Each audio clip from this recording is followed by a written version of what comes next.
기본적으로 한인잡은 그냥 쓰레기입니다. 안녕하세요, 준현입니다. 오늘은 여러분에게 한인잡에 대해서 이야기해 보려고 합니다. 이 한인잡이 정말 호주에 다양하게 많죠. 여러분이 호주에 가면은 이 한인잡에 한 번쯤은 발을 담글 수 있을 만큼 정말 다양한 곳에 정말 많이 분포가 되어 있습니다. 근데 이 한인잡 과연 정말 해도 되는 것인지, 그리고 어떤 것들이 안 좋은지 그거에 대해서 한번 이야기해 보려고 합니다. 이렇게 말하면 너무 극단적일 수도 있고 모든 곳이 그렇지는 않지만 기본적으로 한인잡은 그냥 쓰레기입니다. 여러분이 그냥 한인잡 자체는 일하는 곳이 아니라고 생각하셨으면 좋겠어요. 뭐 모든 곳이 나쁘다는 것도 아니고 상황이 어쩔 수 없이 일해야 되는 경우도 생기지만은 대다수가 진짜 10곳 중에 한 7곳은 양아치입니다. 첫 번째로 예를 들어보면요. 첫 번째, 바로 시급입니다. 보통 한인잡에서 첫 번째로 이 양아치 짓을 하는 이유는 바로 시급입니다. 보통 호주에서 정해놓은 최저임금이 있죠. 이 최저임금을 지키는 곳이 정말 거의 없습니다. 보통 호주 회사에서, 아니면 하다못해 호주에 있는 카페, 다른데, 회사 여러 군데에서 일하다 보면은, 시급을 보통 세금을 떼고 한 21불, 좀 많이 받으면 한 25불, 한 28불, 정말 많이 받으면 30불까지 받는 경우도 있죠. 일단, 한인잡 같은 경우에는 대부분이 텍스잡보다는 캐시잡이 훨씬 많아요. 이게 무슨 말이냐? 이 캐시잡 같은 경우에는 세금을 떼지 않고 그냥 캐시로 주는 거죠. 그러니까 한마디로 이 사람이 이 회사에서 일하고 있다라는 거를 정부에다가 말하지 않는 거예요. 결국에는 탈세죠. 이 캐시잡은 나중에 만약에 돈을 못 받는다고 하면은 이것도 문제가 좀 생깁니다. 만약에 어떤 업종에서 직원이 일을 하게 되고 그리고 직원을 뽑은 고용주가 정부에다가 이제 신고를 하고 세금 납부를 제대로 했다. 이렇게 되면 나중에 뭐 급여를 못 받거나 뭐가 문제가 생겨도 이 사람이 여기서 일했다는 거, 그리고 급여가 들어가고 나가고 세금을 떼고 안 떼고 이런 것들을 알 수 있기 때문에 나중에 이런 것들이 문제가 발생해도 다 처리를 할 수 있어요. 근데 만약에 세금을 안 떼고 그냥 캐시로 직원이랑 사장이랑 합의하에 그냥 세금을 안 떼고 캐시로 이렇게 거래를 하다 보면은 나중에 사장이 직원에게 급여를 주지 않으면은 이것도 나중에 또 문제가 될 수 있습니다. 보통 급여를 안 주면은 페어워크라는 곳에 신고를 하는데 이 페어워크를 신고를 하면은 급여를 받을 수는 있는데 대신에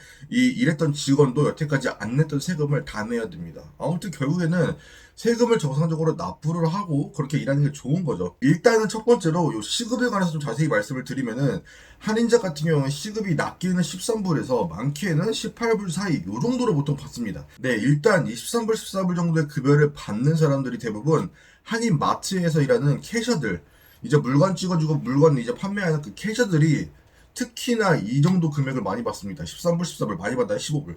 그리고 이제 뭐 그 뒤에서 일하는 이제 좀 힘쓰는 일, 이제 물건들 진열하고 뭐 갖고 오고 이런 사람들은 시급을 좀 더 받습니다. 그래도 한 18불, 19불 이 사이로 많이 받는 경우가 많더라고요. 그리고 그 다음으로 많이 하는 업종이 이제 카페랑 식당인데 식당 같은 경우에는 한인잡이라고 하면 많겠죠. 뭐 국밥집도 있고 고깃집도 있고 뭐 여러 가지 있는데 대부분이 일단은 고깃집이 좀 많기 때문에 고깃집 같은 경우에는 시급이 한 17불에서 18불 뭐 요 정도 나오는 경우도 많고요. 그리고 정말 좀 많이 준다 하는 데가 이제 뭐 청소업체 이런 데는 좀 그래도 많이 줘요. 왜냐면은 내가 차를 끌고 이동해야 되는 경우도 많고 제가 이제 청소를 해보고 제가 생각하기에는 떨어지는 돈이 많기 때문에 이제 직원들한테도 조금 더 많이 주는 경우도 있다고 생각합니다. 요 청소도 돈을 많이 주는 데는 정말 뭐 20불, 이니셜 청소 같은 경우에는 한 22, 3불 요 정도까지도 주는 데가 있는데 정말 그 호주 회사 들어가면요 시급 25불 6불 주고 있는데 어쨌거나 시급을 덜 주는 것도 사실입니다. 그러니까 여러분들 원래 똑같이 고생해서 일하는 데를 가도 한인잡에 가면요 대부분 원래 호주에서 일하던 그런 급여보다도 한 5불에서 6불 요 정도까지 덜 받는 경우가 대부분 보편적입니다. 근데 이 사람들이 여기서 일하는 경우도 왜 일하는지는 저는 이해를 합니다. 대부분 여기서 일하는 사람들이 왜 일하냐? 첫 번째는 영어를 못해서 그냥 영어를 못하는데 먹고는 살아야 되니까 한인잡이라도 해야지 하는 사람들이 많고요. 두 번째는 이제 뭐 학생 비자나 아니면은 뭐 다른 이제 뭐 일할 때 좀 제약이 있는 분들 있잖아요. 뭐 학생 비자 같은 경우에는 주에 20시간밖에 일을 못하다 보니까 캐치잡이라도 해야지 일단 더 먹고 사는데 지장이 없으니까 하시는 경우도 많고요. 아니면은 이제 원래 메인 잡이 있고 서브로 이제 잠깐 파트타임으로 일하려고 하는데 이제 한인잡밖에 없어서 이 서브로 일하는 경우도 많습니다. 근데 좀 아까도 제가 말씀드렸듯이 이 한인잡이 다 나쁘다는 건 아니에요. 그냥 이 시급이 마음에 들면은 하셔도 되는데 이 시급을 준다는 것 자체, 이 캐시잡을 준다는 것 자체가 일단은 첫 번째로 양아치라는 거죠. 그리고 두 번째로 한인잡 같은 경우에는 임금을 떼먹고 도망가는 사람들이 정말 많습니다. 이게 제 주변에도 정말 많이 겪었고 저도 직접 제가 겪어본 일입니다. 저는 여태까지 다 호주 회사에서 일하면서 임금을 떼어본 적이 단 한 번도 없는데 시즌이 넘어오면서 잠깐 일단 용돈벌이 할 겸 일단은 다른 일 좀 해볼까 해서 제가 이니셜 청소를 한 다음에 이니셜 청소를 할 때 제가 한 4,000불 그러니까 한국 돈으로 320만 원 이상을 제가 떼먹히고 도망간 적이 있어요. 근데 그 사장은 오히려 정말 많이 겪어본 것 같아요. 이런 상태를. 그러니까 한마디로 급여를 안 주고 도망갔던 적이 되게 많은 거죠. 저한테 했던 대처가 미안 나도 돈이 없어. 일을 했는데 그 사람도 돈을 받았을 텐데 저한테 돈이 없대요. 돈이 없다고. 그래서 제가 말했죠. 그냥 더 불쌍하게. 저 정말 먹고 살 돈이 없어요. 저 집값도 못 내고 있는데 돈 주셔야 돼요. 조금이라도 일부라도 먼저 주세요. 했더니 하는 말이 뭔지 아세요? 나도 집 쉐어비를 내야 되는데 돈이 없어. 조금만 기다려주면 안 될까? 이러는 거예요. 근데 그 당시에 그 사람 차가 못해도 몇 천만 원이었고 집도 이제 렌트하는 집으로 알고 있었고 와이프까지 같이 살고 있었는데 저한테 줄 320만 원이 없다고. 그리고 제가 일부만 달라고 제가 한 몇십만 원이라도 좀 달라고 이렇게 했는데 자기도 집세 낼 돈이 없대요. 저는 그 당시에 그 사람 집도 알고 있어. 이런 사람은 어차피 협박을 해봤자 이런 상황을 많이 겪어봤기 때문에 그냥 협박한다고 해서 들어먹지도 않을 거고 어떻게 좀 해볼까 하다가 좀 많이 고민해가지고 이제 대처를 해가지고 저는 나중에는 이 사람이 저한테 부탁했어요. 야, 나 제발 잠 좀 자자 진짜. 나 돈 보냈어 진짜. 이렇게 저한테 잠 좀 자자고 사정하면서 저한테 돈을 나중에 다 입금을 했습니다. 근데 이게 저뿐만 아니라 한인잡에 했던 애들이 진짜 그 SNS 통해서 하다못해 제 지인도 이제 연락이 되게 많이 오는데 저 같은 경우에는 이제 제가 돈을 돌려받은 사례가 있다 보니까 그걸 듣고서는 연락이 오는 경우도 많고 아니면은 SNS에 하소연 글도 올라오는 경우가 많아요. 그런 게 뭐냐면은 내가 언제부터 언제까지 일을 했는데 사장이 급여를 다 못 준다고 하면서 뻗팅기고 호주 같은 경우에는 급여를 이제 주급으로 받잖아요. 근데 보통 1주 아니면 2주로 받는단 말이에요. 1주가 보편적이죠. 일주일 동안 일을 했는데 이제 사람들도 일하다 보면은 내가 근무한 시간 대비 고생 대비 급여를 너무 낮게 주는 거를 그때 인지를 하고 이제 노티스를 다 내고 정상적으로 나와요. 그러면은 사장은 이제 원래 말했던 급여를 다 시간에 맞춰 줘야 되는데 시간에 맞춰 급여를 주지 않고 야 너 때문에 너가 나가게 돼서 받은 피해가 얼만데 그러니까는 급여 다 못 주고 얼마밖에 못 줘 이런 사람도 되게 많고요. 뭐 반대로 이 트레이닝 기간이라고 해가지고 트레이닝하는 기간 동안에는 급여를 얼마 정도 줄 거고 그 다음에 그 후로부터는 정상적으로 줄 거야 이렇게 막 말을 하는 경우도 있고 아니면 트레이닝 기간이라고 해도 어쨌거나 급여를 제대로 쳐주는 게 원래 맞는 건데 그냥 무급으로 주는 경우도 많아요. 근데 그런 것들을 말을 하나도 안 해놓고 이제 일주일 뒤에 급여를 받으려고 하는데 급여가 만약에 뭐 한 800불이 들어와야 되는데 한 500불밖에 안 들어오는 거예요. 그러면은 이제 말을 하죠. 왜 급여가 덜 들어왔냐 하면은 야 트레이닝 기간 있잖아. 트레이닝 기간 3일이 있어. 그건 어쨌거나 빼고줘야지 하면서 일부러 그냥 말도 안 되는 억지로 부리면서 돈을 안 주는 경우도 되게 많아요. 근데 이 한인자 같은 경우에는 구인을 할 때 SNS나 아니면 포털 사이트에다가 이제 구인글을 올리는데 정말 대부분 다 이런데 정말 웃긴 게 뭐냐면은 상호명 어떤 일을 하는지 그리고서는 뭐 이런 저런 거 뭐 이런 거 써옵니다. 뭐 상호명이 만약에 뭐 고깃집이다. 그럼 여기 무슨 고깃집 위치가 어디 그리고 근무 환경 너무 좋아요. 가족 같은 분위기 어쩌고 어쩌고 하고 마지막에 꼭 써 있는 게 뭔지 아세요? 시급 협의. 시급 협의가 정말 꼭 들어갑니다. 이런 데는 그냥 믿고 걸으세요. 시급 협의, 면담 후 결정, 뭐 이런 것들은 그냥 이렇게 생각하시면 됩니다. 만약에 내가 그냥 좀 호주에 살아보내면은 17불을 주려고 했는데, 너 정도면은 15불, 아니 내가 13불까지도 깎아볼 수 있을 거야. 그래야지 내가 너를 어떻게 구워 삶아가지고 어떻게 급여를 후려칠지 한번 내가 이걸 좀 생각을 해볼 수 있잖아? 이렇게 생각하시면 됩니다. 근데 진짜 뭐 좋은 데는 좋겠죠. 근데 막 사람들이 나 우리 회사, 나 우리 가게, 우리 식당 너무 좋아 하는 애들한테 너 급여 얼마 받아? 나 17불. 이게 뭐 좋은 회사예요. 그냥 뭐 사람이 좋으면 다 좋은 건가요? 일단은 최소한 기본적으로 지켜야 할 급여는 지키고 일단은 뭐 그 다음에 복지가 어떻든 이런 거를 말을 해야지. 진짜로 이 가족 같은 분위기가 되려면은 급여랑 이런 기본적인 것들은 맞추고 이 가족 같은 분위기를 원해야지.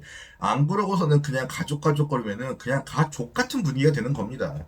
정말 이 영상을 만약에 한인자 운영하시는 분들이 보신다면은 뭐 제 욕을 할 수도 있겠지만은 솔직히 인정하잖아요.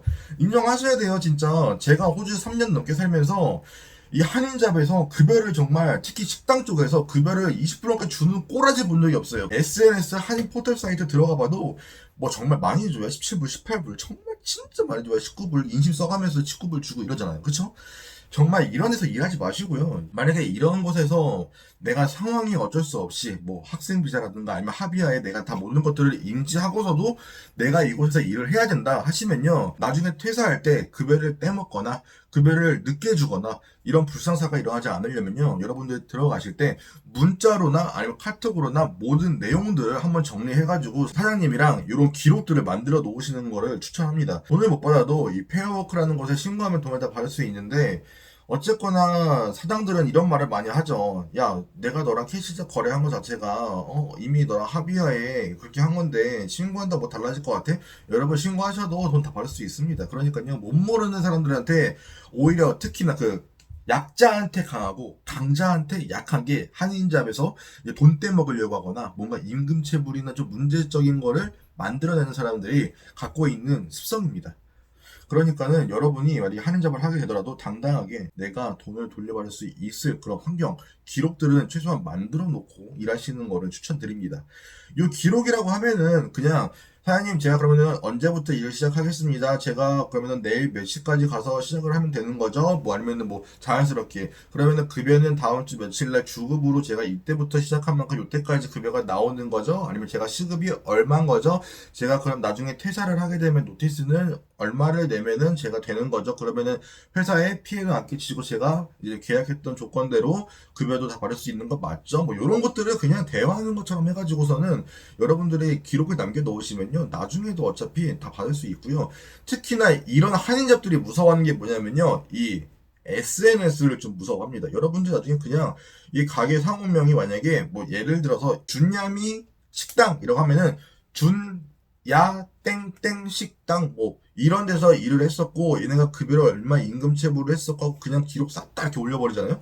그러면은 그 다음날 연락 와가지고 야 그거 그럼 글을 왜 쓰냐 하면서 뭐 욕을 하면서 돈을 주는 사람도 있고요. 반대로 이제 그러지 마라 돈 주려고 했다 그러면서 그제서야 이렇게 꼬랑지 내리면서 돈을 주는 경우도 많으니까요.